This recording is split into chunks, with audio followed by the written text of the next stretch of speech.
কি শফাত ভাই, কিছু ভেবেছেন? আগামী ভোট কিভাবে জিতবো কোনো প্ল্যানিং আছে?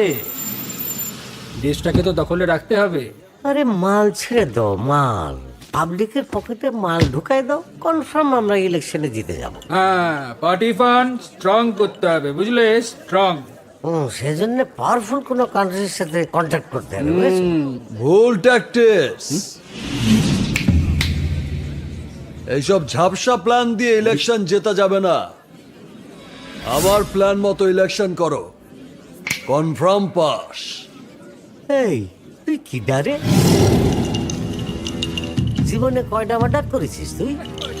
বেশি হলে 5টা, 10টা, 20টা? এখানে যাদের দেখতেছিস সব 50টা ঝেড়েছে। 100-র উপরে মার্ডার না করলে ওই তুই নিচে ভাই চেয়ারে না। বাস। দেখেন স্যার, দেখেন কত বড় বেয়াদব, দেখেন আপনার সামনে কিরম সিগারেট ফুকছে।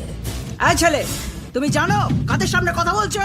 আরে ওসব জানলে কি আর আমাদের জ্ঞান দিতে আসতো? বলে কিনা ন্যাশনাল দলের ট্যাকটিক্স ভুল। আরে সালা একটা গ্রাম্য খ্যাত, মাথা ভর্তি গু, গ্রামে করেছে ভিলেজ পলিটিক্স। আরে আমাদের ডিসিশনে দেশ চলে, আর সামনের দিনেও চলবে। হ্যাঁ, তোরা ওকে বের কর, কলারটা ধর আর বের কর একে। কি দেখছিস? হ্যাঁ, শালা বন্দিকে সবগুলি খালি কইরা ফেলুম। এই শালা বাইরা বাইরা শুয়ে বাচ্চা। ভাই ভাই ভাই ভাই।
আমাকে তো সবাই চিনেন, আমি তুফান। হতাশা কার্টুন চ্যানেল সাবস্ক্রাইব করো তাড়াতাড়ি, না হলে কিন্তু খবর আছে।